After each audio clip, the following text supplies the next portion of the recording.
Hello everybody and welcome into my latest live video. Today it is Tuesday, the 30th of May 2023. I am Kerry Holzman and today we're going to pick up from where we left off a couple of videos ago. I was putting together this Z790 LiveMixer build using the LiveMixer motherboard from ASRock and a 13500 Core i5 Intel processor with some T-Force, it's TEAMGROUP branded T-Force RAM that is 32 gigs, 2 sticks of 16 DDR5.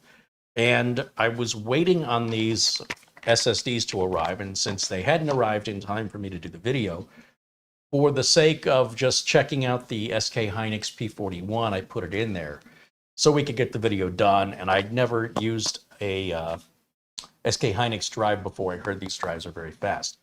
So I thought, we'll put that in for now, and then when the S880 arrives, I'll do the follow-up. And so here we are with the follow-up. So my goal today is going to be to pull the P41 drive and install the new S880.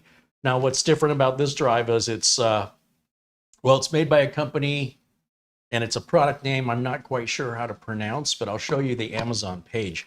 The appeal of it is the price. If we look over at the Amazon page, which I can bring up here in just one moment as I configure my OBS for capturing my browser window.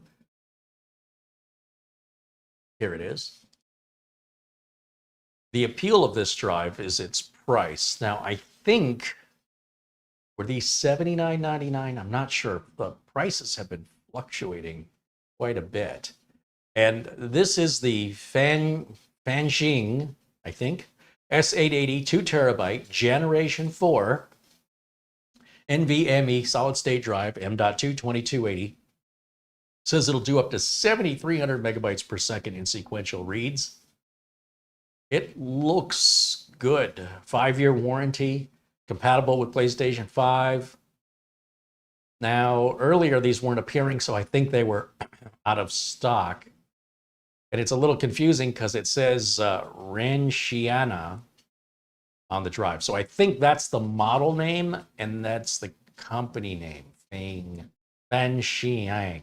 I'm not sure. Again, they seem to have a 4 terabyte version available, but I've never seen it for sale for $300. That's not great. That's not as attractive of a price when I've seen the Western Digital 4 terabyte go for $319, $329. So the real appeal is on the price of this 2 terabyte. Now, granted, if you want a Gen 3, that price just go up. Oh, I see. I'm on the wrong drive. Got to click down here first. Okay. So when you're looking at these drives, or at least when I'm looking at them, price is going to be varied on, is it Gen 3, is it Gen 4, is it Gen 5? Is it a 3-year warranty or a 5-year warranty? There's, and what's the total amount of data that can be written?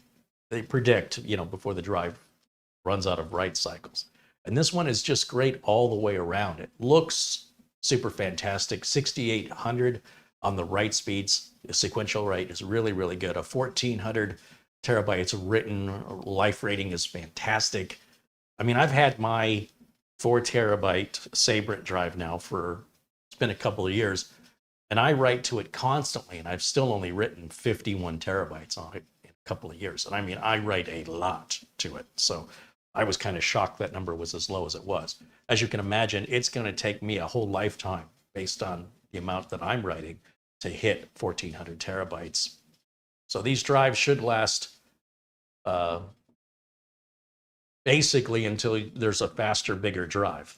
You'll likely replace it because it's too small and too slow, then replace it because of write failures. You could have a controller failure. You could have all kinds of different issues. But as far as write failures go, it should last a lifetime as far as that goes. For most people, I don't know, you may not be most people. Now, what's interesting, to add more confusion, is the website for this company is, I don't know what that is. It's DCSSD.com, and they represent this company. They don't seem to have a working Twitter or LinkedIn or anything else. When you click on these links down here, they don't seem to go anywhere. Just nothing happens. And then in the chat, they posted, they went looking for some information on the drive and found this Reddit discussion. So you guys might want to check that out as well if you want to see what folks online are saying. I want to say it was $79.99 when I bought it. It's a really attractive price, even at $89.99, quite frankly, for a Gen 4 drive with a 5-year warranty that has those kind of read and write speeds. That's right up there with the Western Digital SN850X in every regard, from TDW to warranty, but much more aggressively priced, and read and write speeds. So just want to share that with you, and I want to give a shout out and a thank you to a couple contributions that have come in before the show started. Rick Lakes contributed $10. He says, hello, Carrie. Nice to see you today. Hey, Rick, good to see you too, my friend. Thank you for supporting the channel. And Mark Gaines, our good friend in Northern Ireland, with a £10 contribution, says, hello, Carrie and chat. Thanks for the tenor, Mark. Appreciate you. Cheers, mate. How's that? Did that sound natural? It did. I'm trying. And Mark Baggett, congratulations. He's been a member of our tech club now for 12 months. That our tech club or tech squad? I don't know. We'll come up with a clever name. Thank you, Mark, and the other Mark. A couple of Marks. And Rick. All right, so yeah, so I guess I'm gonna do this work. Yeah, I think that's gonna be the goal today. Just before I got started, OBS came out with yet another update.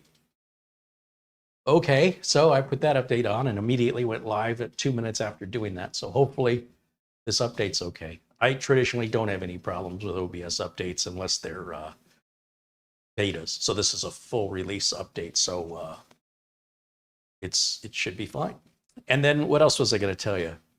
I did the upgrade on the Synology NAS to put a USB 2.5 gig Ethernet adapter on it and run through that process, which was, it was kind of like watching a Roomba figure out the room.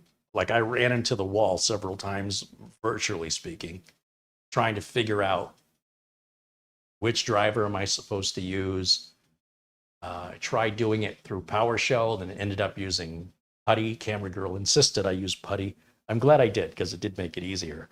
But then sending the sudo commands, the sudo command, it doesn't give me any feedback as to whether or not the command is accepted or that it performed. It doesn't tell me anything. It just, you hit enter and it goes to the next line. There's no feedback at all. So did it work? Did it not work? So I may perhaps do a video on how to do this, because I have another Synology unit. And if there's enough interest, you guys let me know. I'll make a video, because I haven't seen a good video that shows it. You know, one guy said, here, I've already done it, so I can't do it again. But here's what I did. That didn't help me very much. So one of the important factors is, once you've installed the driver, you need to restart the machine. And then you need to go to your control panel under your network devices, and it should be added. You don't have to have it plugged in. You don't have to have an Ethernet cable plugged in, but you do have to have the USB plugged in so it can detect it. And if that doesn't work, there's 3 other versions of the driver, and you need to go backwards, and finding those isn't exactly easy. They don't give you links, at least I didn't find any, to go back to previous driver versions. And I went back to previous driver version. And what made it even more harrowing was there was a big DSM update. That's the operating system Synology uses, to 7.2. And I like to have the latest release update, not a release candidate, but a full release. And I went to Synology's website, and they don't make it easy. You don't get it through auto update yet. So you have to go to Synology's website. You put in the NAS that you have, the model of Synology, with the current DSM version that you have. Then there's a little arrow to the version that you want. So of course I want the latest 7.2. And then based on those 3 pieces of information, it provides you a download file. And then you can manually update. So I updated 3 Synology NASs. They all work perfectly fine with 7.2. And then I did the the upgrade or the attempt to do the 2.5 gig USB update. And it really wasn't that bad. I thought it was going to take a couple hours. It only took about a half an hour. But I had to go back and sort of retry again, like the Roomba hitting the wall, figuring out the room. I hit that wall about 3 times before I finally got it figured out. And yeah, if there's enough interest, I'll make a video and we'll take a fresh Synology that hasn't had any of this. We'll do the DSM 7.2 update, and I'll just use the same USB 2.5 gig network interface card, because you can only use certain ones. So I'll show you the one I used and provide links to it. It'll just tack it on to that big list of videos I have to do. But it was successful. I've tested it. It's stable. Seems fine. So anyway, hello to our good friend Buster. There's Peter Laycock joining us and contributes 10 pounds. Thank you, Peter. Peter says, good evening, Carrie and everyone in the chat. All the best from Bonnie, Scotland. The temperature in Edinburgh is 58 degrees Fahrenheit, which is 14 degrees Celsius. Wish. What is it, 90 something here so far? It's only getting hotter. Dr. Bill with a $5 super chat says, I just revived my, what is he saying? Just revived my, the same as this just hit a 1 terabyte Gen 4 for $8. I think he says, I'm going to try and translate this typese. I just received my NVMe. That's the same model as this, but it's the 1 terabyte for $80. Ooh, that's a rough one. That's a rough one, Dr. Bill. All right. Thank you for supporting the channel. There's Mats Olof Rickardson joining us from Sweden. Welcome in, Mats Olof. All right, so let me make sure that everything still works here before I swap out the drive. Now, I was debating with myself whether or not I wanted to clone this drive onto the S880, but, well, that would be faster if everything works, because I've never used an S880 before, or any product from this company for that matter. I would feel more comfortable doing a fresh, clean install as though it was a new build and reinstalling Windows again. And, it only takes a minute. So I think that's the way we're going to do it. But first, I just want to make sure nothing has changed here, that we're working.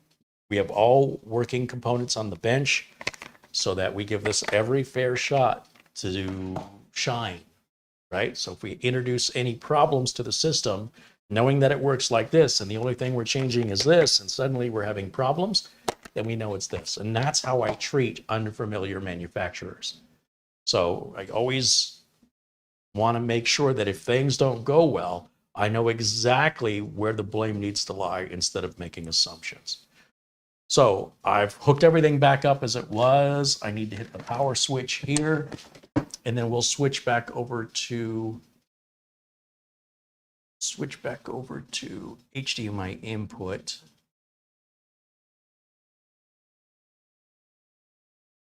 And then I will take myself and put myself in a corner like that.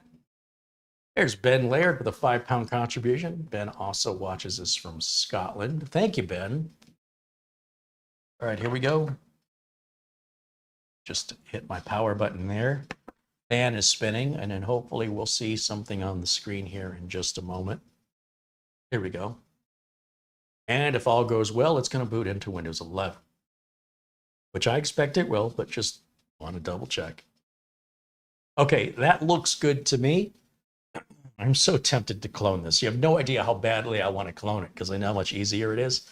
But at the same time, if there's any problems, I won't know if it's because of the clone or if it's because of the drive. So because this is my very first experience, this is live, I've never done anything with this manufacturer before, I want to give the manufacturer every chance to be all it can be and not introduce opportunity for problems that could be a result of a bad clone or a bad USB cable during the clone, anything that could corrupt the data. Okay, so I want you to understand why I'm being so cautious. My confidence on the product is not there. I'm hopeful, very hopeful.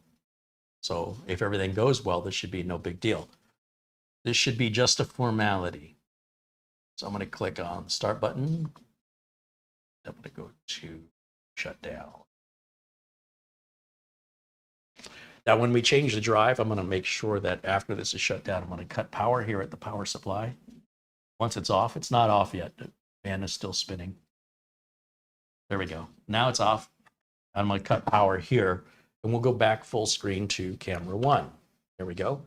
And then I'm going to take off the heat sink. I guess I'm going to need glasses for this. These screws are getting smaller and smaller, and I'm getting older and older. This is not a good combination for things in my life. Now, this top slot is a Gen 5 slot. However, we only have one Gen 5 solid state drive right now. There'll be more entering the market. Corsair just introduced their, what is it called, a T700. Speaking of that, go back over to Amazon here. Where's my Amazon link?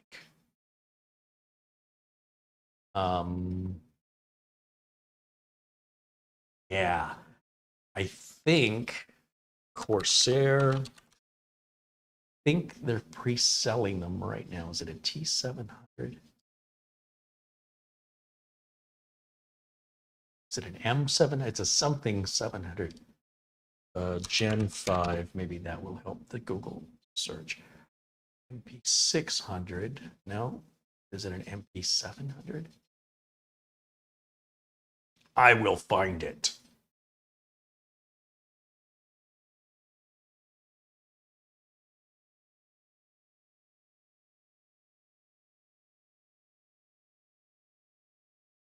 I know it has 700 in the name.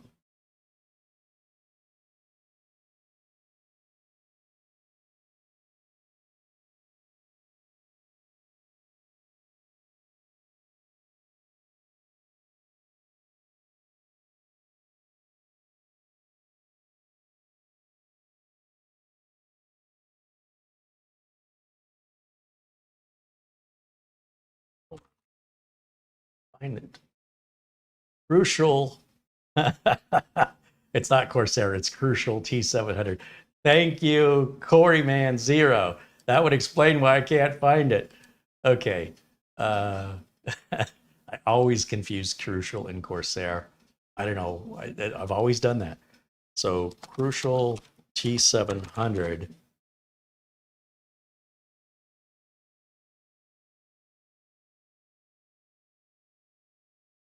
Ooh, it's fast.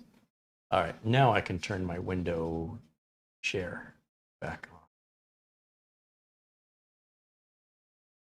on. Okay. So a 4 terabyte T700 is $600. Now bear in mind, I can buy those TEAMGROUP 4 terabyte Gen 3 drives for under $200. I could get 3 of those for 12 terabytes total. And then I could RAID array them, right? If I really wanted the performance. And what sort of performance are we getting? Are we getting 10,000 out of the Corsair? And now this is Crucial's answer. Was it, what was the last one we bought? Was it Gen 5 Corsair, Gen 5 Crucial? I'd have to go back at the video history and look. I can't even remember.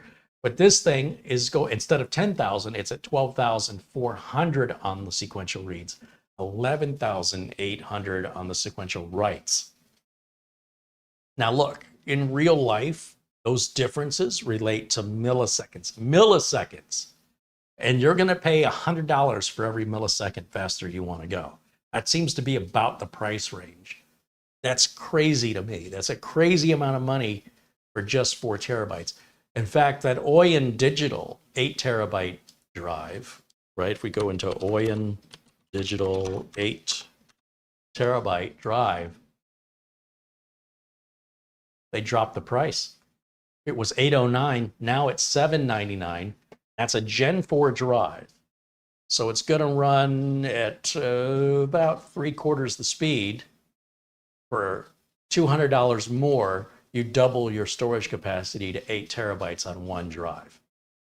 And this drive won't get as hot.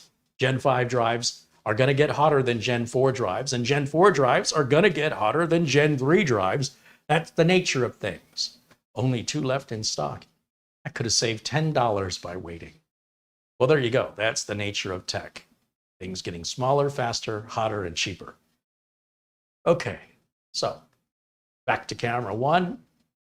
Enough of that squirrel moment. I just had to show you that T700. That thing is pricey. Ooh, pricey, pricey. And Teamforce is supposed to have their 4 terabyte Gen 5 drive. Well, their Gen 5 drive in general, which is supposed to hit 14,000 on the reads, which is more like the capacity of what Gen 5 should be able to do. So these are still first generation versions of Gen 5 drives. Give it a year and all the Gen 5 drives will be doing 14,000. So this is where technology is moving. So Computex is going on right now in Singapore. Is it Singapore? I think it's Singapore. And all of your big tech creators are out there. So Patrick from Serve the Home and Kyle from Bitwid and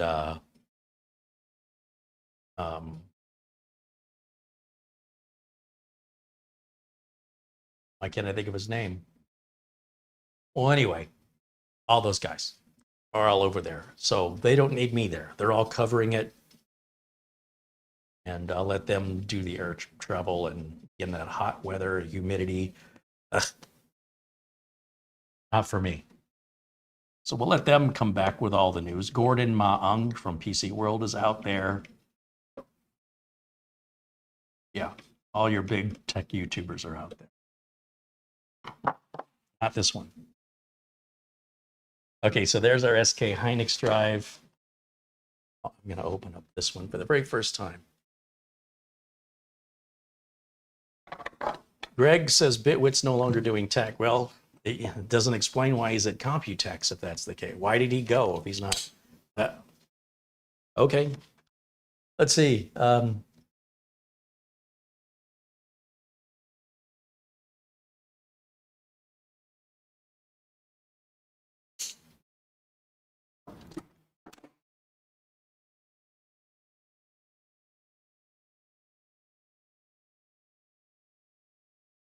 Still bothering me. I can't think of that one guy's name. Got his face. It'll come to me like 5 minutes after I end the stream. All right, let's see what we get in the package.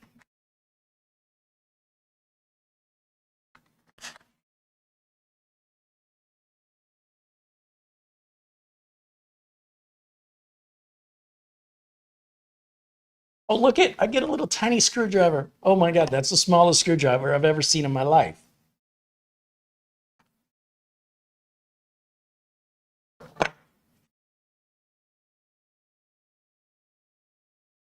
Let's see this. It's microscopic. And they give us a screw. Remember the conversation we had about M.2 screws? All right, I'm going to walk this over to the camera so you can see it close up. Here's how it's packaged.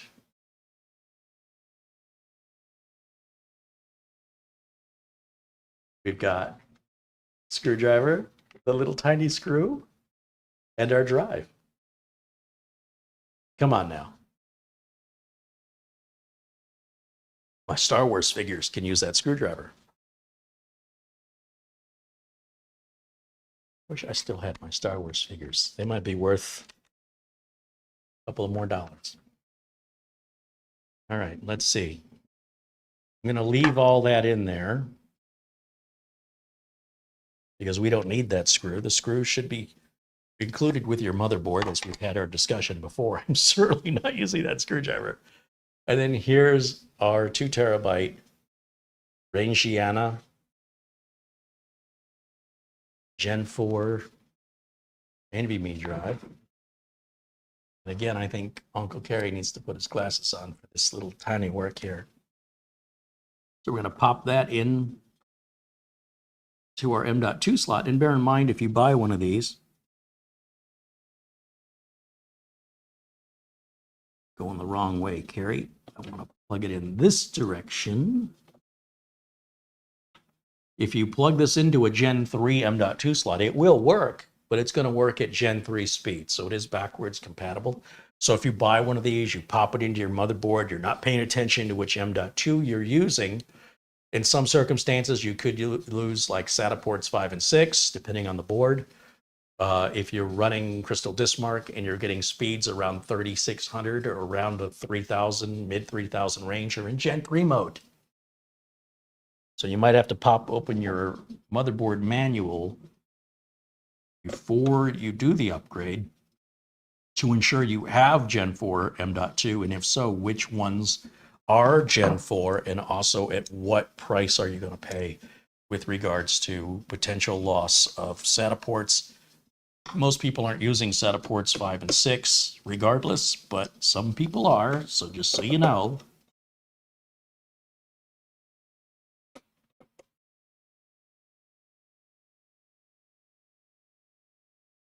And it's just that easy to pop that in there. Really easy upgrade.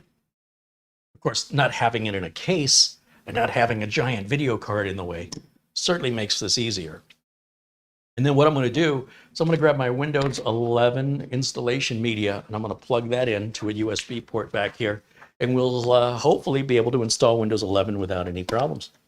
Let's find out what happens. Flip the switch back on. Done with that. We do have some instructions here, by the way, which, you know, not a big fan of the instructions, but there they are. That's all you get for documentation. Well, this does have a 5-year warranty. I don't know how that is handled. So that's why I would not be rushing to get these into the hands of my customers until I've had a few months testing it and verifying that it's reliable. Or if it's not reliable, that the company has easy support. For example, with the, what was that little computer I bought? My brain is not working today. How's that different from any other day? The little computer I bought, that company. So I reached out to their tech support because Windows 11. Chewy, thank you. So I reached out to them because the Windows 11 says it's not, it says the computer's not Windows. Larkbox, that's right, Chewy Larkbox. So I reached out to the folks at Chewy, their tech support, to say, hey, the computer says it's not Windows 11 compatible, and it says Windows 11 isn't activated. What's up with that? And they said, they took 2 days to respond, and the response I got is, what's your serial number? So the serial number is like this long, and it's upper and lowercase letters and numbers. It's like a password. So I said, here's my serial number. And that was 2 days ago again, I think. So nothing's going to happen quickly. And when they said, what's the serial number, they also said, we'll send you a product key, a replacement key. But they didn't even address the whole Windows 11 not being compatible thing.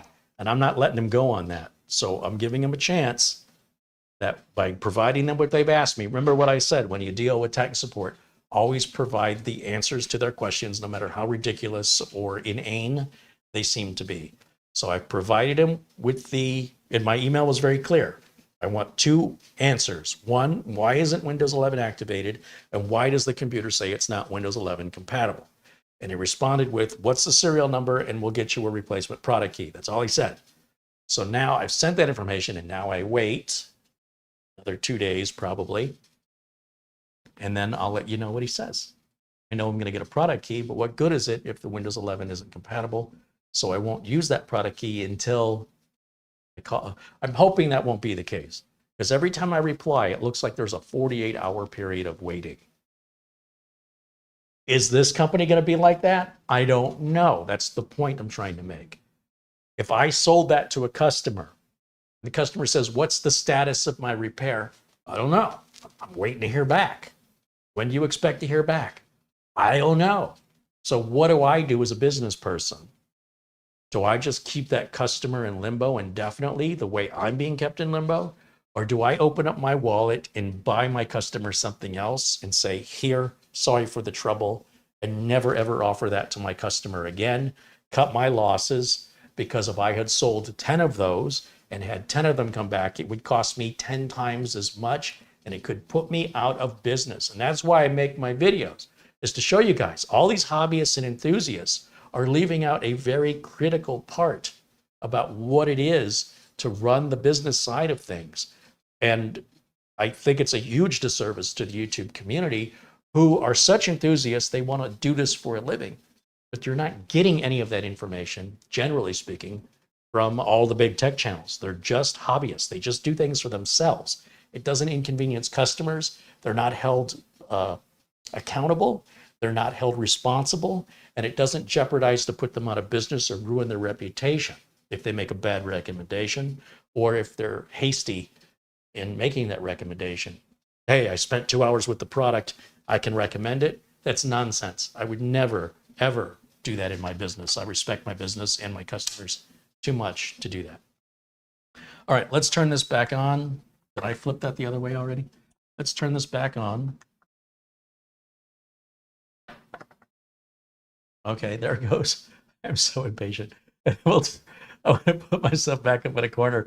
Now, because this is a brand new NVMe drive, it has no partition and no format. So the only thing this can boot to is that Windows 11 Media USB that I've created. And I've got videos here on the channel that show you how to make one of those legally and for free. It's only the product key that costs money, and you can save money at that by buying the product key using the link in the video description of this video from VIP CDK deals. I buy Windows 10 Pro product keys for $15.90, and I use the Windows 10 Pro product key to activate Windows 11 Pro because it's a free upgrade. You don't have to install Windows 10 Pro. You just need the key. So when we do the install, we want to make sure everything installs first before we activate it. So when I do installs, wrong button, Carrie. Have to go full screen on my side. It doesn't change anything that you guys see. I always do the same process, whether it's Windows XP or 7 or 8 or Vista or 10 or 11. This is the exact same process I always do. No exceptions. I say I don't have a product key. Every version of Windows allows for you to install a trial version. So that's what that's there for. But the product key, if you enter it now, automatically knows what version it's for. So I have to know what version of Windows the product key I have or I'm going to buy is going to be for. And it's going to be for Windows 10 Pro, and that product key will work for Windows 11 Pro. Next, I always choose a custom install after I agree to the license agreement. So right here, custom. Now it should see your NVMe drive or your storage drive. If you have a computer with multiple storage drives, this can get really confusing, especially if you have multiple drives of the same make and model. What I recommend you do is disconnect all those drives.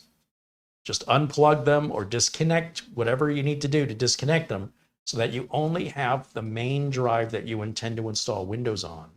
And then you can't screw it up. So that's our one drive we have installed. There's the 2 terabytes. And all I have to do is hit next. And it's going to automatically put multiple partitions, format those partitions, and copy over all the files we need to install Windows 11. It's that easy. It's not a big deal. And while that's going on, let me take a look here in the chat room.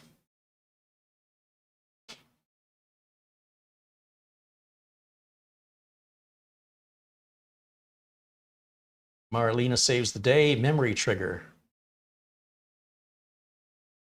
Gary Tatum got Chewy correct. Well, he spelled it wrong, but Nick Poverman spelled it wrong too. Nobody knows how to spell it. That's all right, though. You guys got the gist of it.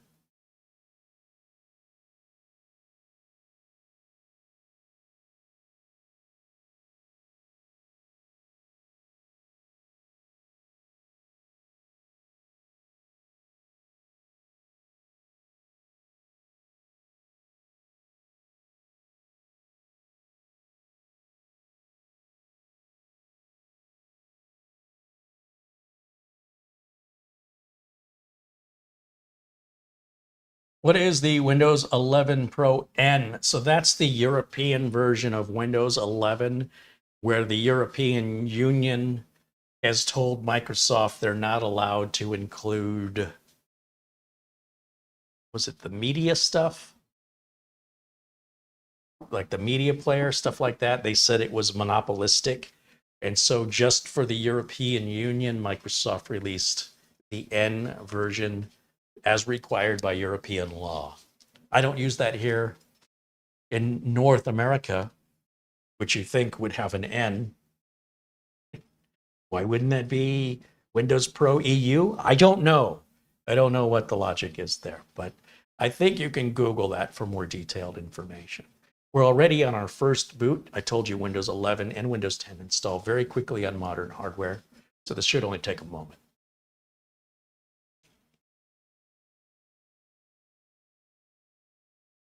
Rick Lake says it's raining here. I think he's in Minnesota, but it wasn't 10 minutes ago. I miss the rain. We very rarely get rain in the desert, which maybe explains why it's a desert. But that's why you guys have so much green and, you know, trees and squirrels and life. Scorpions and cactuses and rattlesnakes. It's just not the same. Not the same kind of life. All right, we're going to do another reboot here. Hey, camera girl, come look at this little tiny screwdriver.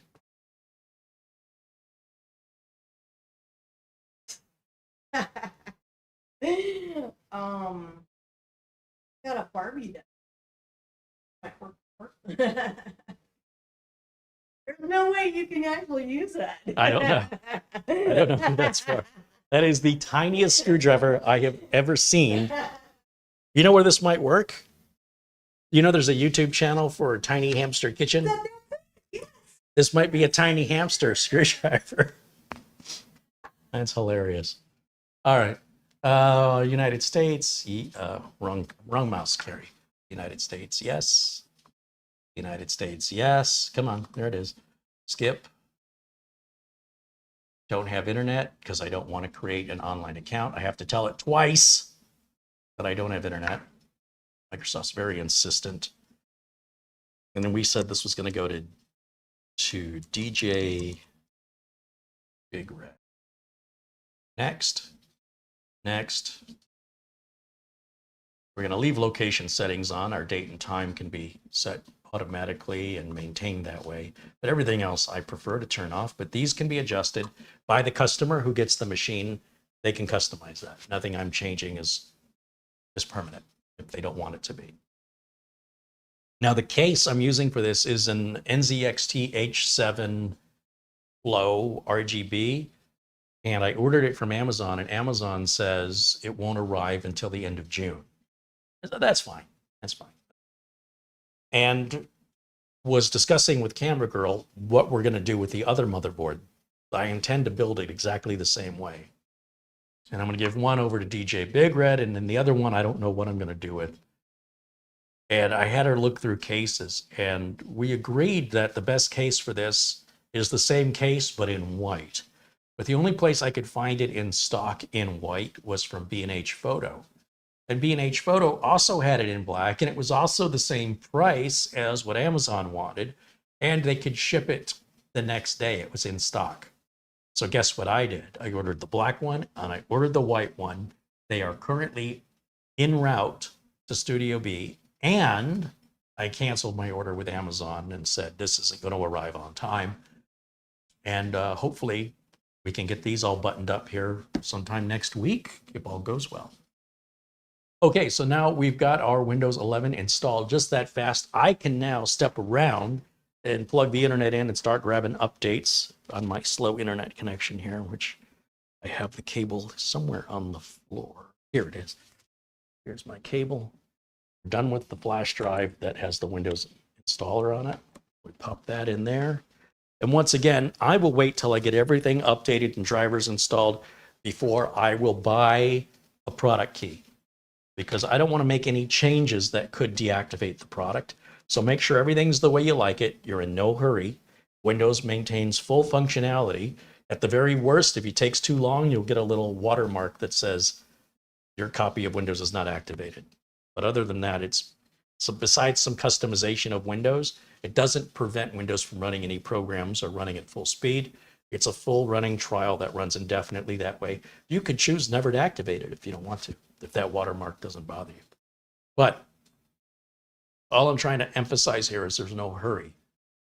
Wait until everything's done, drivers are installed, updates are installed, everything works good, then put the product key in, activate it, you're golden.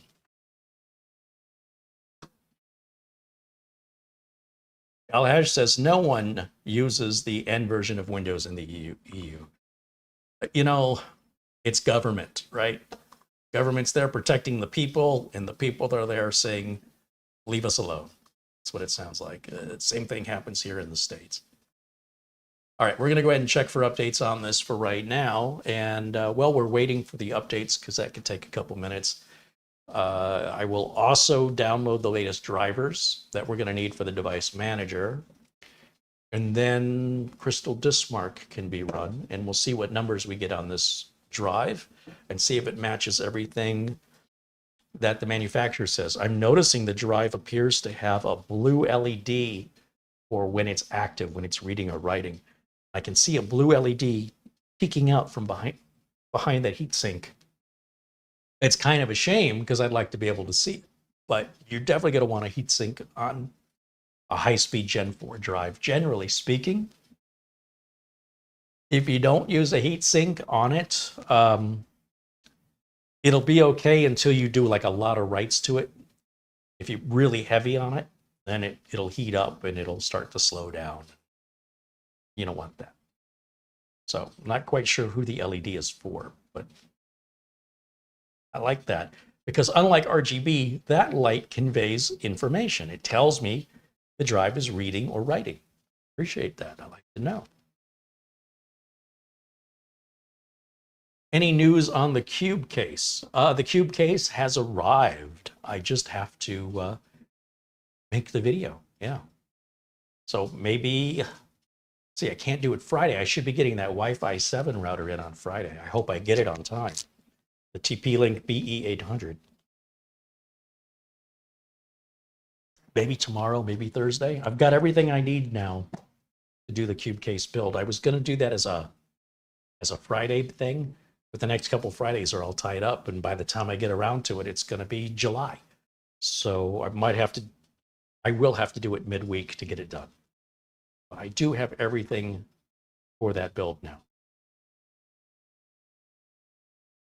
Patrick wants to know if the BIOS will need to be updated. We did the BIOS update when we built this just last week. I don't think there's a new BIOS in the last 7 days. But on the other LiveMixer board, it's brand new in the box. If it's anything like this one, it was about 4 or 5 updates behind. So I left the BIOS update on the flash drive in anticipation of needing it again on the matching other system I'm building.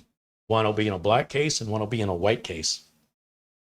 And they'll have the same RAM, the same CPU, the same storage, and even the same case. It'll be the NZXT H7 Flow RGB, but one will be black and one will be white. I don't know which one the purple's going to look better in. I'm leaning towards the black. Camera Girl thinks the white because of all the white on the motherboard. It's going to tie in. I'm going to have to see it.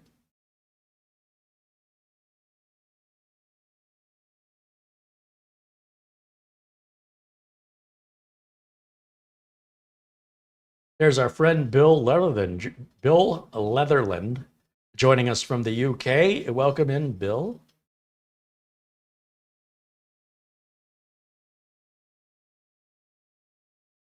Flipper Flop says that N edition of Windows is primarily to address legal requirements related to media played back rather than the browser war or the competition in the web browser market where they wanted, Internet Explorer removed, remember, from Windows XP back in that. And they said, we can't remove it. It's an integral part of the operating system.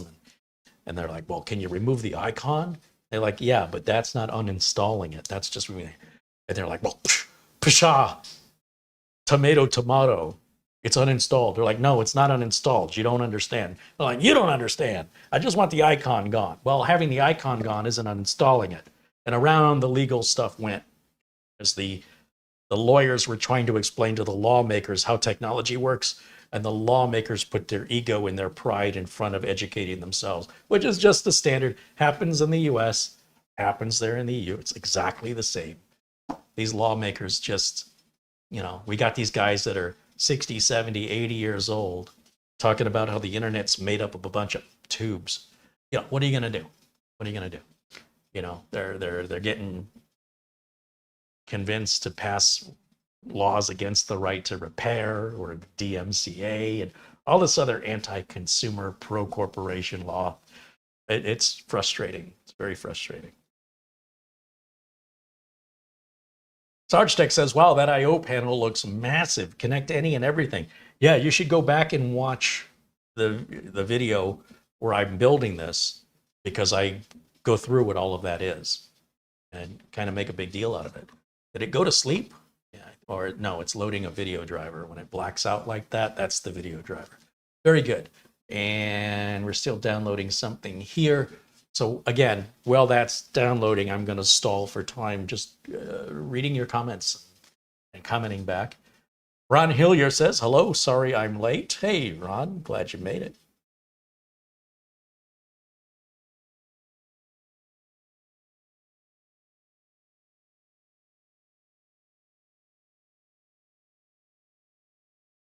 Nick Poverman said, I'd trade you the rattlesnakes and cactuses for all the pollen here in New Jersey. That's making me sick.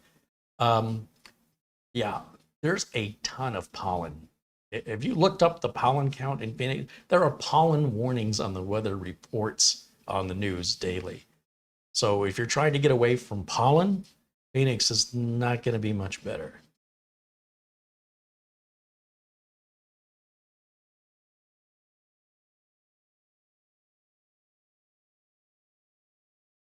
William Gale says, sounds like peace and quiet in the desert. Phoenix is one of the most populated cities in the United States. It's, I think, the number 5. It's anything but peaceful and quiet, unless you enjoy the sounds of tires burning out, guns firing into the air, and just noise 24/7. Actually, it's not too bad at night. It's not too bad. Depends on the neighborhood you're in. But it's a very crowded city. And with that comes noise. George Verugia says, Carrie, I purchased 2 Windows 10 Home and Office 2021 Pro Plus keys from VIP CDK deals using your code. Everything worked fine, as I would expect it to. And thank you for the update. I appreciate confirmation that real viewers are out there using these codes, that I'm not just some paid spokesperson, but in fact, I use the codes myself. I use them in my business. They're fully legit, fully legal, and save you a ton of money. And the company is legit. They've been around 14 years, something like that. And they have great customer service. The keys are guaranteed, but you have 30 days like any other purchase to address any issues. So don't buy the keys and then hoard them.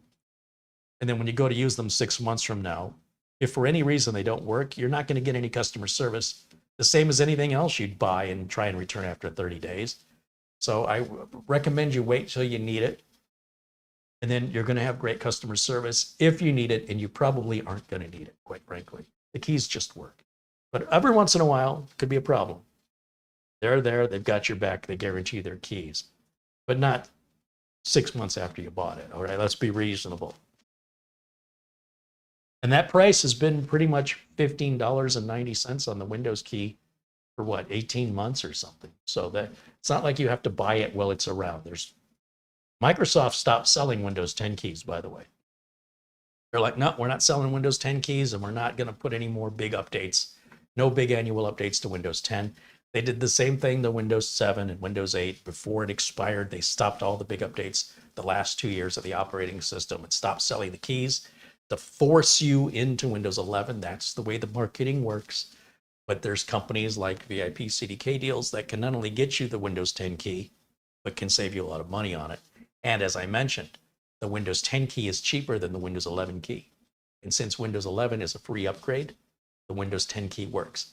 In fact, if you have some Windows 7 keys laying around or Windows 8 keys that you've never used to activate Windows 10 or 11, they will activate those of the same version, Pro to Pro, Home to Home.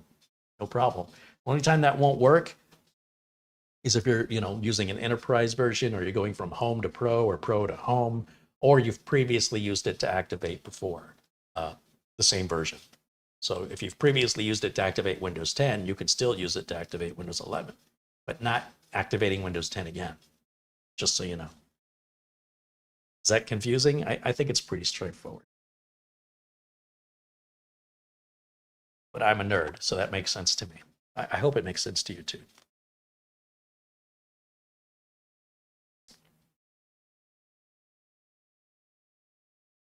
Barry Klein says, I was in Phoenix a few years ago for a conference. Collectively, some of the worst drivers I've seen in the USA. I don't know. Florida's pretty bad. Like around Miami, that made me nervous. New York makes me nervous, at least New York City. Boston, I've heard nightmares about. Illinois, Illinois drivers, they like to get right on your bumper. Through the entire state, they like to drive 20, 30 miles over the speed limit. Yeah, they are some of the most aggressive. California drivers, they like to just change lanes. I put my indicator on, so therefore the lane next to me automatically cleared. That's how that works, right? You have to yield to me when I put my indicator on. Seems to be the mentality of the California drivers. It's insane. They don't know the word merge. I don't think they understand the word yield. But Phoenix is up there. It's definitely up there with some pretty aggressive. Well, I think we have the same problem Florida has, where we have a lot of immigrants that aren't native to the country and perhaps didn't learn to drive in this country. And then we have a lot of retired folks, just like Florida, who want to go 40 miles an hour on the freeway with their left indicator on. And you mix these two together and you have people going too slow and people going too fast. And of course, the general rule of thumb when you're driving is anybody who goes slower than you is an idiot, and anybody who goes faster than you is crazy. Something like that. Let's see. I want to change this power plan because it went to sleep on me once. I'll just type in the word plan. There it is, edit power plan. And we're going to just change this to 3 hours. And I never, ever want a desktop to sleep. That's a laptop thing. It frustrates me. Not trying to save any batteries over here on my desktop. All right, that takes care of that.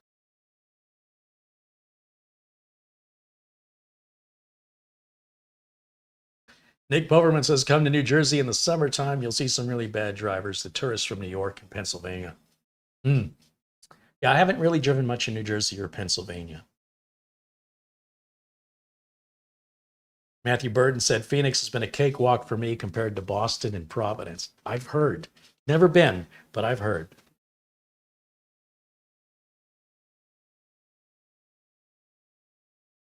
And we're still downloading here. Where are we at? 69%. And I know I can restart right now, but I want to wait for this to finish. That's just the way I am. Old Man 55 said, I've seen on Highway 57 in Illinois where state police pull over 17 cars in the same group and get them all speeding tickets. I've seen police pull over multiple cars before. I don't think that's too unusual. Not 17, but like 3, 4, 5. Yeah. I've seen that in California, Phoenix. Yeah. I was driving in Illinois and it was like, I don't know, 10 o'clock at night. And I was on this 2-lane freeway coming back from Michigan. Only 2 cars on the road. There's me and a semi. And I'm in the left lane. The semi's in the right lane. There's only 2 lanes. And everybody's happy. There's no problems. Cruise control's on. Everything's good. As we go underneath a bridge, there's like a road. There's an on-ramp, and there's a car coming onto the on-ramp, and he is coming fast. And I think to myself, I got 2 choices here. I can either slow down because this guy is either going to cut me off, or I can speed up and let this guy get behind me because I got this big 18-wheel rig next to me, right? So I decide I want to speed up and let this guy be behind me. He can do whatever he wants behind me. So I go to speed up, This guy speeds up more. He comes onto the freeway. He does not yield, which is what you're supposed to do on an on-ramp to traffic that's already there. And I realize this guy is going to cut me off and we're going to collide. He's going to take the front of my car off. So I let off the gas pedal because it's not worth it. And what he does is he gets in front of me and then he slows down. And he drives so that he's right alongside the semi truck. So what did I do to this guy? Like, I'm just minding my own business. And I guess he just decided that I'm going too fast. I guess he's the vigilante civilian. So he's driving alongside the semi. And I say to myself, you know what? I'm enjoying my drive. I'm in no hurry. So the car has cruise control. And I set the cruise control to follow him very closely. And I just, like, you put yourself there, right? I'm being a jerk because I'm like, you just put yourself in front of me. So, and then you slowed down. So now I'm going to ride your bumper. After all, we're in Illinois, so when in Rome. And we stayed like that for about 15 minutes, like a long time. And the semi truck noticed what was going on and would slow down. And this guy would slow down. And the semi would speed up and he would speed up. So he stayed along. I don't know what this guy's doing. Well, eventually, this guy, like, I'm going to be on this road for hours. This guy's obviously a local. He needs the upcoming exit. So suddenly he speeds up, gets in front of the semi, takes the exit, and puts his middle finger in the window. What was that all about? I have no idea. And then I just reset my cruise control back to what I was doing before this guy got on, and then left that semi truck behind me, which is what I was in the process of doing before he got on the freeway. That was just the weirdest thing. It's just Illinois. That was the only place I have these problems, is Illinois. That was just weird. Very weird. Let's see. We can restart now. So we'll start there. But yeah, that was the last trip. I always drive to Michigan. I enjoy the drive. And as you can tell, that didn't bother me. I wasn't in any hurry. I mean, I'm going to be in the car for 29 hours. If I drive at 70 or I drive at 60, it makes a difference of 10 miles an hour. So I'd have to follow that guy for over an hour for that to make any impact on my arrival time that would be noticeable. I just don't understand what this person was thinking, at least from my perspective. I would have loved to have asked him, what were you thinking? What was it? What motivated you to get on the freeway, get in front of me, and then slow down to slow me down? What were you achieving there? It was very strange. But you know what? It could have been drunk, for all I know. It could have been somebody that was inebriated. It was late at night. So who's to say any logic or reason was involved? I'm just glad he took the off-ramp. There was a part of me that wanted to keep following him, but I really wanted to get home. So just let it go. I don't need to get shot. These days, you never know. But yeah, stories from the road, man. Flipper Flop said he was on his way to Walmart, probably. You might be right. You might be right.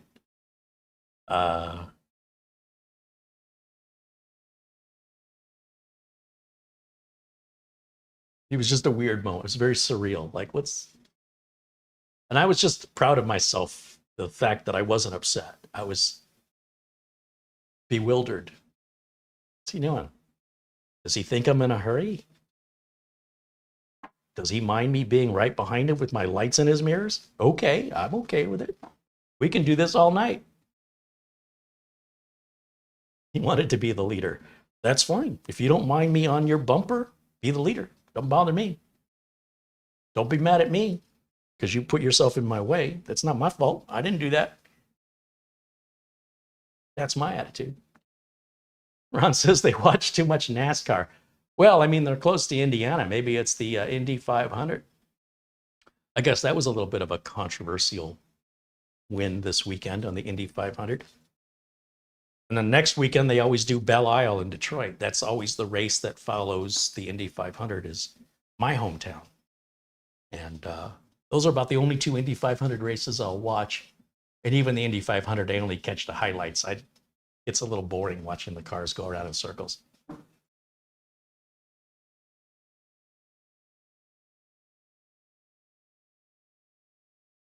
We're just finishing these updates, and then we will soon run Crystal Disk Mark on this as soon as I get the rest of the updates and drivers put on. Shouldn't take much longer. Elko joins us in the chat room and says, "Evening, folks." Welcome in, Elko.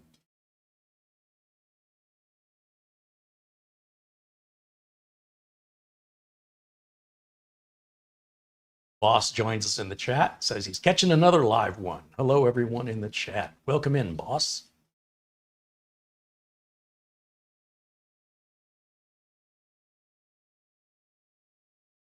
Ron, who lived in Illinois, said every person I met while I was there who was an Illinois native was a NASCAR freak. You'll typically see a lot of the NASCAR in the South, right? When you're in Georgia, Arkansas, Alabama, Florida, the Carolinas, in my experience, maybe even Louisiana, Texas. But I'm surprised to hear that at Illinois. But given its proximity to Indiana, I guess it makes sense. You didn't see much of that in Michigan when I was there, but you know, Michigan's Motor City. You think they'd be into racing, but not so much. They were doing some F1 stuff back in the 70s and the 80s, but not so much with NASCAR, and I don't think much with IndyCar either. But that's going back. I don't remember it all that. LRCX says the ending in the Indy 500 was insane. There were 3 restarts due to wrecks. Yeah, there are some highlights here on YouTube if you just want to pull up the highlights. The Indy 500 is always on Sunday before Memorial Day every year. So it's very easy to remember. And then, like I say, the race at Belle Isle is next weekend. And that'll be, Belle Isle's a little island right from Detroit. It's just right there. And it's a very pretty little island. And it's just a neat place to run a race. But I might be biased.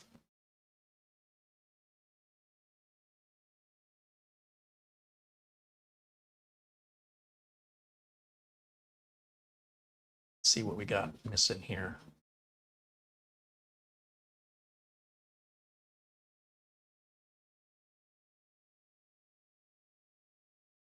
Sucool98 says, I got my items from using your link from Amazon. I got a keyboard, memory, and rubber outlet protectors for HDMI and USB ports, all the little dust protectors. Right on. Well, appreciate using the link. That gives me a little commission. I have a link. Well, pretty much all the links to the parts for this build in the video description all point to products at Amazon. And if you make a purchase at Amazon using my link that took you to Amazon, it doesn't matter if you buy the product that the link takes you to. If you stay at Amazon but search for a different product and buy it, because my link took you to Amazon, any purchase you make, whether it's toilet paper or a toothbrush or a motherboard, I make a small commission on. And it's a nice anonymous way to support this channel. Your price isn't any different. I don't know who you are or where you are. All I can see is a listing of what was purchased on what day and how much it sold for and how much my commission is, so I know how much Amazon owes me. So it's a neat anonymous way to support the channel. It doesn't cost you anything. So I appreciate when people go out of their way to use my links. Thank you for that. It may only be $1 or $2 on a small purchase. It may even be a nickel or a dime, but those all add up when, you know, I can sell as much as $50,000 to $80,000 worth of merchandise with my links. And that can be, about 1% of that in commission. So it could be a few $100. So it adds up. I would love to sell $100,000 a month worth of stuff at Amazon, because then I'd be clearing 4 digits in commissions, but we're not quite there yet. But I don't want to get greedy. I appreciate all the little help I get. And I just turn around and give it right back to Amazon anyway, because most of this came from Amazon except the motherboard, because Amazon didn't have it. So I had to get the motherboard from Newegg, and I put a link to Newegg for the motherboard, and I don't make any commission off Newegg stuff. So I just put that for you guys. Just because there's a link in my video description doesn't mean I'm making money on it, just so you know.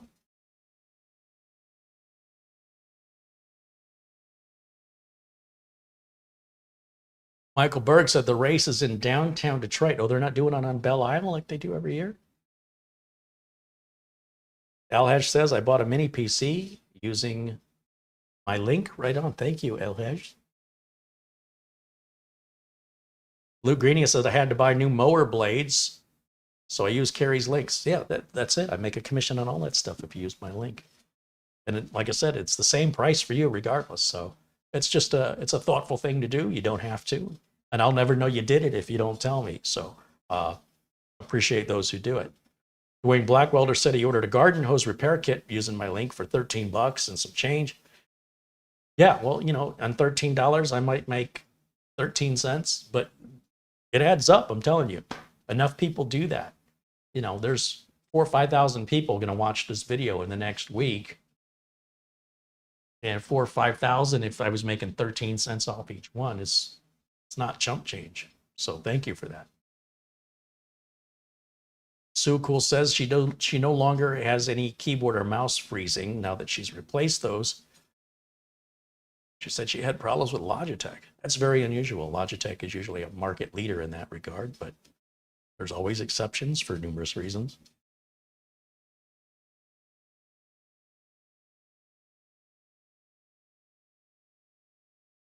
Old Man 55 said he saw Amazon has a 16-pack of different NVMe screws. Well, you should post a link to that.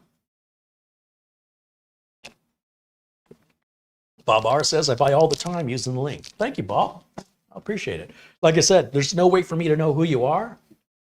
When you use the link, I don't know. All I can see is what was purchased and when and for how much and what my commission is. That's all I see. So unless you tell me, I don't know. So for those of you who choose to remain anonymous, thank you, or regardless, if you choose to be anonymous or not. Appreciate it.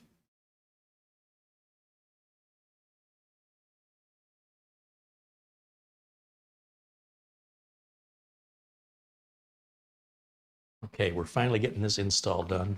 I suppose while I'm waiting, we can go look for drivers that I need again. Right-click, Device Manager.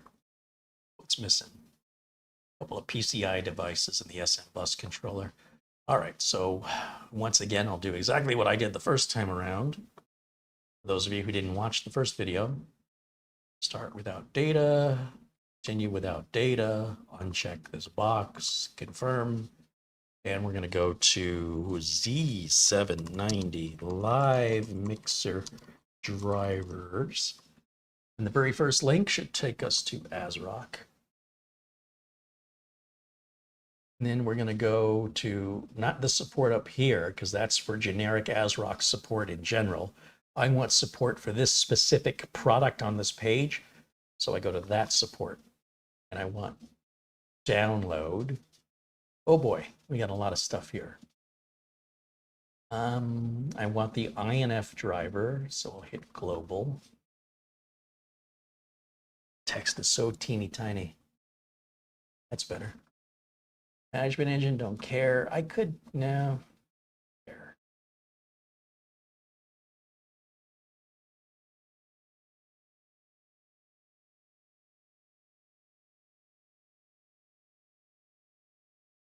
Auto driver installer. Oh, that's what we used before, was the auto driver installer. Let's just do that. That'll make life easier. I need to get rid of camera one so you can see what I'm doing. Because Edge puts all the downloaded files in that upper right corner, you can't see me. Rather, you can see me, which is blocking what I'm doing. So I'm going to go up here, and Edge likes to block what they consider to be dangerous files. I want to keep this dangerous file because I know what it is. If you don't know what it is, then don't do what I'm doing. But since I know this is a safe file, I'm going to say keep anyway. And I want to open it, and I'm going to extract all. And then I'm going to execute the driver, the auto driver installer. Boy, I wish every motherboard manufacturer had this. And of course, we're doing this while we're downloading updates.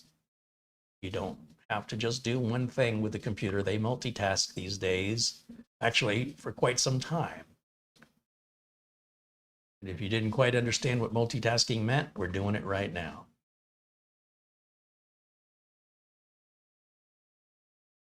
There we go. Not read what this said. Is select all. Okay. Update. Network status error. What?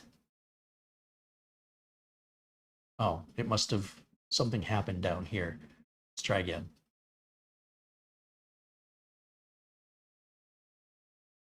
It must have been part of this update.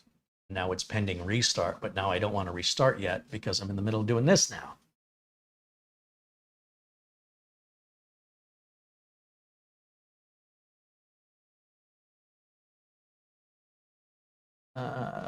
Doesn't give me any status on what's going on here. Where did that, it must be hidden behind, I hate when programs do that. Okay, that's our status. We'll let that run. Save me a reboot, you know? We'll just do all this one now and deal with the.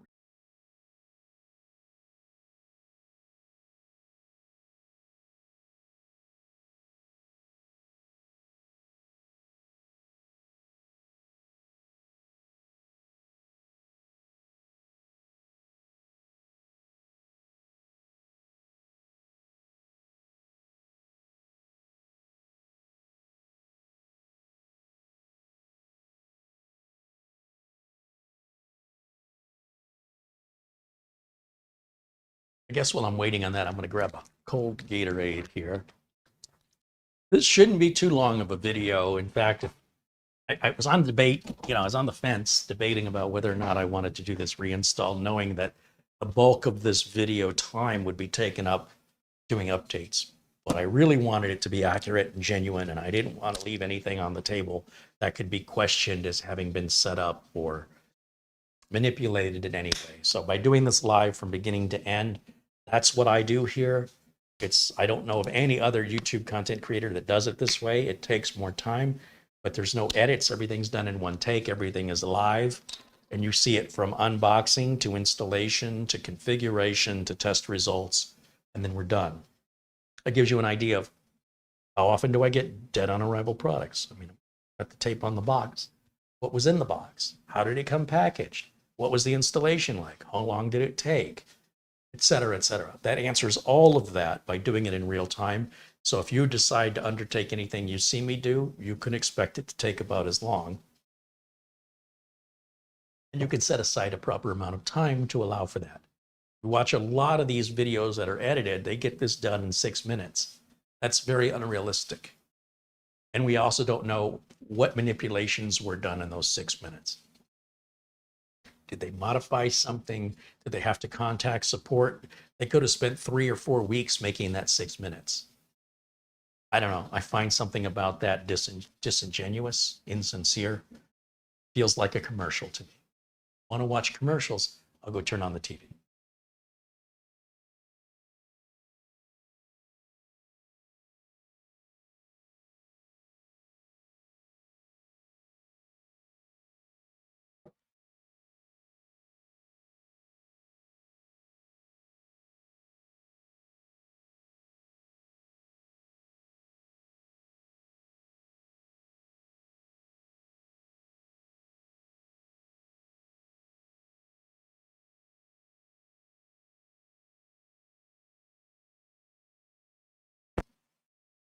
Do wish this connection was faster here, but can't really complain. I'll take what I can get.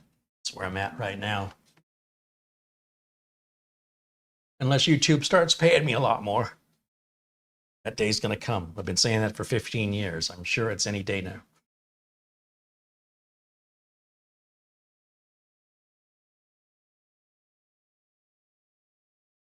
Samuel wants to know which NVMe enclosure do you use? I don't use any NVMe enclosures. The only time I need to use an adapter to go NVMe to USB is when I'm doing a data recovery type situation, or most commonly in a clone where I'm replacing a smaller drive with a bigger drive. And for that, I like the SilverStone TS16, which I have a video I did just a few weeks ago on. I've been using that for over a year. It's my favorite because there's no enclosure. It's just an open bay with no tools required, so I can get in and get out.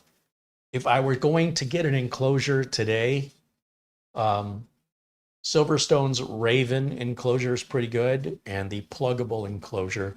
I think if you just search my channel, Kerry Holzman enclosure, you'll see the videos I've done and my thoughts on the enclosures. Nothing's changed since those videos were made, especially the most recent videos. I don't think you can go wrong with any of the enclosures. They're all pretty much the same. So, be sure you read the Amazon reviews and, decide accordingly. And do know if you order anything from Amazon and you're an Amazon Prime customer, you have 30 days to return it. Even if it's just because you changed your mind. You don't have to have a reason. Okay, I think we're good to reboot. Here we go.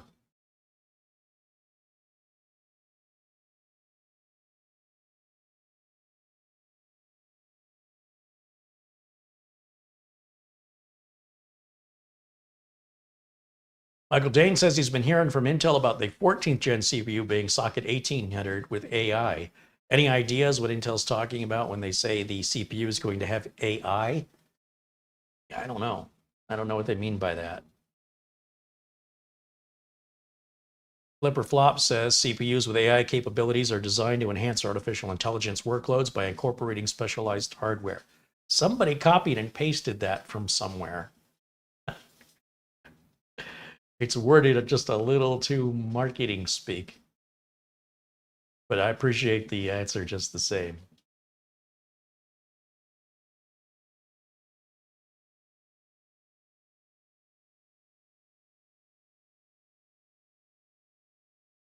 This should be our last round of updates, and then I can grab my utilities flash drive and copy over Crystal Disk Info, and we'll see if this thing truly does 7,300 reads and 6,800 on the writes.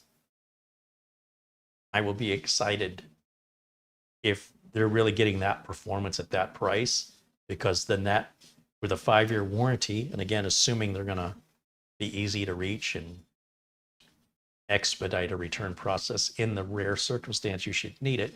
I mean, in theory, they're still using the same controller and the same NAND chips and the same circuit board substrate that everybody else is using. So I can't imagine that this would be of a cheaper quality or a lesser quality when they're using all the same parts. That doesn't make any sense to me why we would conclude it's somehow less quality just because it's a name we're not familiar with. If it's all the same parts, then in theory, a smaller company doesn't have as much overhead and therefore doesn't need to charge as much if they don't have a big marketing budget, or they don't have a ton of employees, or a very large office space or warehouse. All that has to get paid for somehow. And if they don't have to pay for any of that, then the price gets cheaper. That makes sense to me, unless they're greedy and they want to charge as much as everybody else and pocket the difference that they're saving. But then what incentive would you have to buy them as a consumer when you don't know who they are? If it's the same price as Samsung, just buy the Samsung. What would be the incentive? So what choice do they have but to bring their price down to be more competitive and to convince you to give them a shot? Makes sense to me as a business owner why they would make those decisions. Let me just take a quick look in the device manager. Everything should be happy now. Right click on the start menu, over to device manager. Everything is happy. Be happy, happy. All right, utilities flash drive. Here's the moment, ladies and gentlemen. This is what it's all about right here. Which way does this go in? Is it going to go in this way? No, of course not. It's in that way. All right. Got it right the first time. Of course I did. Open the folder. We're going to go over to PC testing software. Crystal Disk Mark Portable is what we want. All right, are we ready? Should I put camera 1 back? I never did put camera 1 back, did I? It's camera 1 back, just in case you missed me. Wishful thinking on my part. All right, here we go. Disk Mark 64 is what we want. Yes. Close that. Is my camera blocking the view at all? A little bit. little bit. I'll move it to the left slightly so you get a nice full view of everything here. Just move here and we'll hit all. Let's see what she does. Here we go.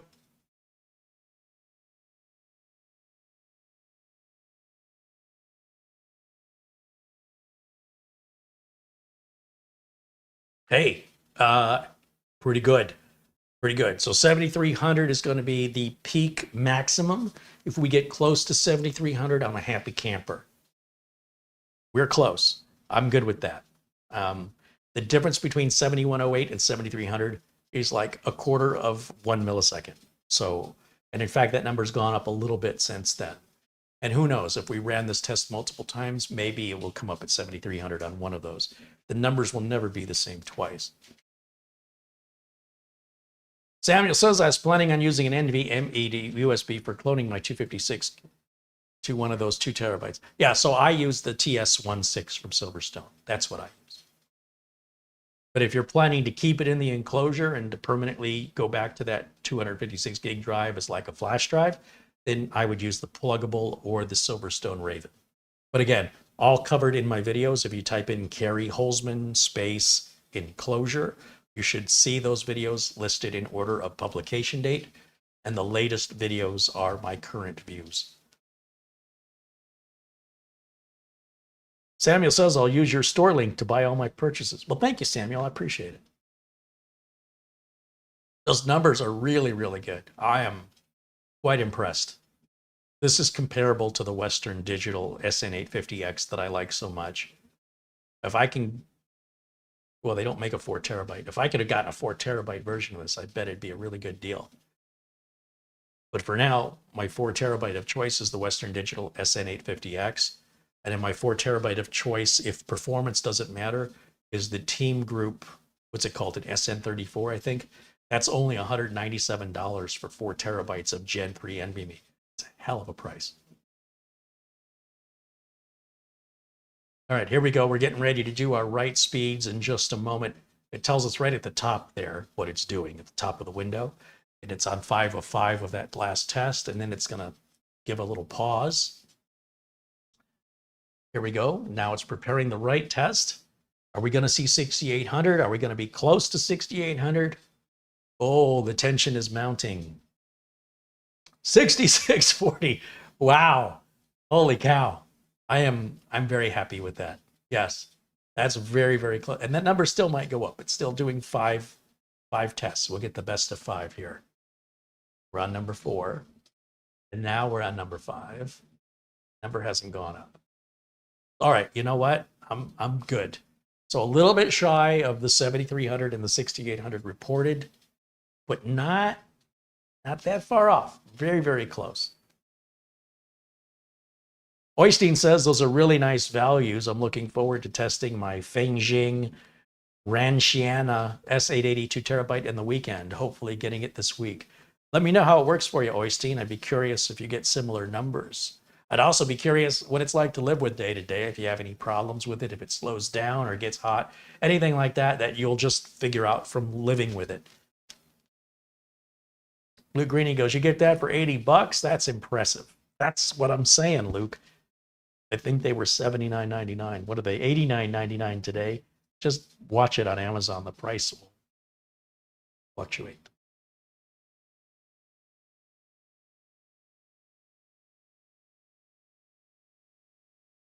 Dwayne says sometimes you make the selection for the NVMe drive when you run these tests. You are correct. I forgot about it, but I don't think it's going to make any difference. When this test is complete, we'll do it again just to verify that we see the same numbers.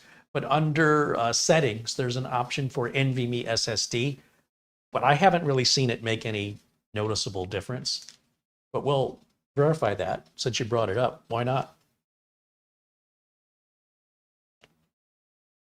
Sarge Tech said, okay, I'm an old man. I just joined AARP Memorial Day special, $45 for 5 years. Hey, I can join AARP for $45 for 5 years. I get a 15% discount at Denny's. Military only gets a 10% discount.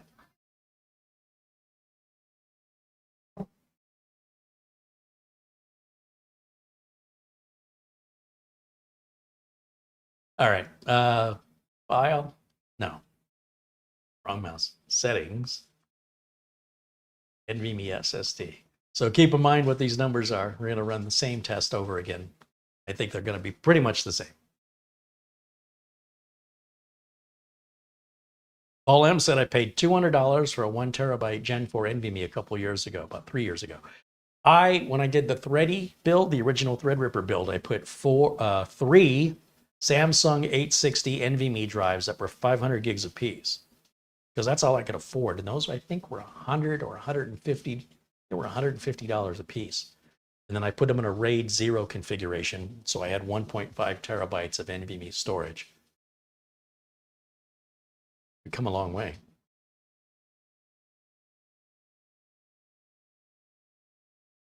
Andy Kane says hello.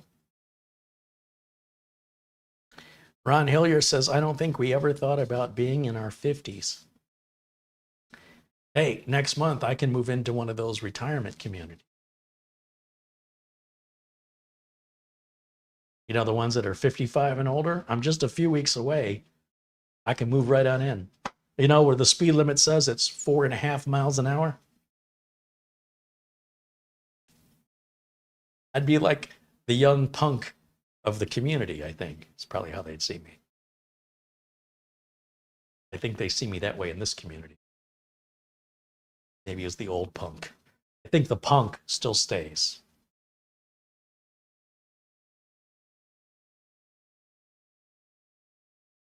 Elko says he's turning 40 this week. Right on. Nothing wrong with that. Peter Laycock is saying goodnight. Hey, Buster, thanks for hanging out with us today. Thinking of you and your brother there. Hopefully he's going to be okay. And hopefully just got a fever or something. So thoughts are with you, my friend. John Paul Bacon says, in December, I will be 52. You're just a pup. Do you like it when older people do that? I'm a week older than you. Therefore, you're just a pup. Samuel says, you don't look that old, Carrie. No, but I sound it. Like a grouchy 80-year-old man. Now get off my lawn. Keeping this ball. Of course, I was that way when I was 12, so nothing much has changed. Alhaj says, speed limit 4.5, LOL. That's real. That is real. They'll have like somebody sitting in a golf cart with a little radar gun, because they have, you know, a lot of people walking around in the community and riding bicycles. And so they change that speed to a half to get your attention. Dwayne says, Carrie, you're right. It looks like changing that to SSD mode didn't make any difference on the numbers. That's been my experience. It's like a formality. Just for the sake of doing it, we can all see it together. So whether I go to SSD mode in settings or I don't in the future, it doesn't, just so you know, it won't make a difference. There's no reason for me to even do it.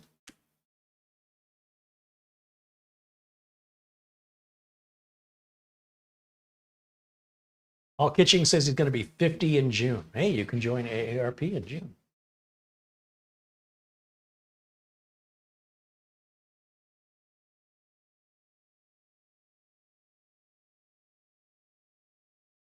Stand by for a second.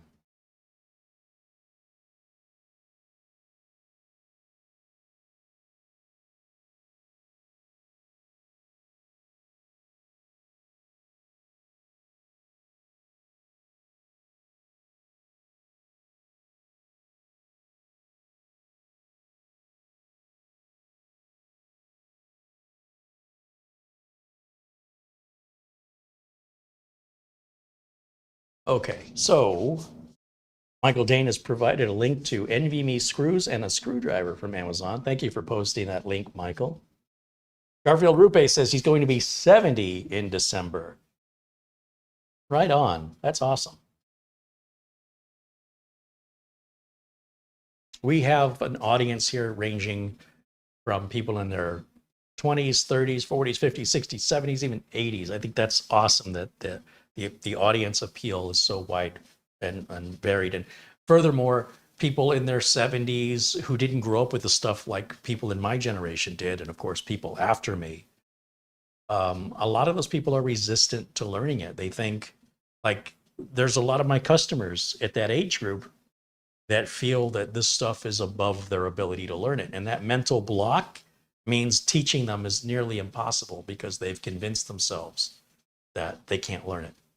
As long as they believe that, it's true. So occasionally I run into people in that age group that are on top of the technology. They understand it and they eat it up. They love it. I think that's great. And I love that they don't have the attitude of this is beyond me. This is, too complicated. It's all digital. I grew up in an analog world and the world is digital. I don't understand it. Because as long as they think that way, they are correct. All right, guys. With that, that's going to wrap it up for me for today. There's our numbers overall. Based on my limited time, which is literally what you've seen live on this video, with this product, this NVMe drive, it looks very, very promising. It's not a massive financial risk. That's key one. Number two, it looks like it's using all the same NAND memory and controller everybody else uses with the same supposed warranty, which I've never had to use on any NVMe drive ever. Me personally and all my customers never had one go bad. So I don't expect I will have to use the warranty. That drive is going to stay in this build and it's going to go to DJ Big Red and he's going to live with it. And if he has any problems with it, I'm going to find out about it. In the meantime, I've got 3 more of those drives. 1 more is going to go in the other LiveMixer and 2 more will go into other future builds. I thought I'd grab them because I figured at the very worst case scenario, or a price to be considered, if need be, disposable. I mean, for 2 terabytes at $80, it's ridiculously inexpensive. So, I mean, I remember when we talked about getting hard drives at 10 cents a gigabyte, hard drives. It wasn't that long ago. So I guess it's all perspective on price, but given what I'm paying for Western Digital and S880X, looking at the Seagate FireCuda 530, even looking at these new Gen 5 drives and their prices, that's really, really close at 7,000 compared to that Gen 5 drive I just tested at 10,000. And if the Gen 5 drives come down in price, and they will, this motherboard is ready for that. So that's good to know as well for an upgrade path, if need be. My thanks to everybody who's contributed during the show today. And a shout out once more to our friends, which is, well, first of all, let me go back to full screen on camera 1, back over to my Amazon page here. And let me say thank you again to Ben Laird, Dr. Bill, Buster, Mark Gaines, and Rick Lakes. And congratulations again to Mark Baggett as his 12-month anniversary here as a member on the channel, supporting the channel as a member. Thank you guys so, so much. And for your participation here in the chat room, for hanging out with me. Thanks to my friends in blue and green and white. Thank you guys for being so cool. I will see you all again very, very soon. As a reminder, all the links for everything that I've shown on the video are in the video description below the video. Thank you to Camera Girl for the amazing last-minute thumbnail. She made that thumbnail like 20 minutes before I was going online. You'd think she really honed it, but that was something she cranked out quickly, and it's perfect. So thanks to Camera Girl for that. I will see you all very, very soon. Until next time, bye for now.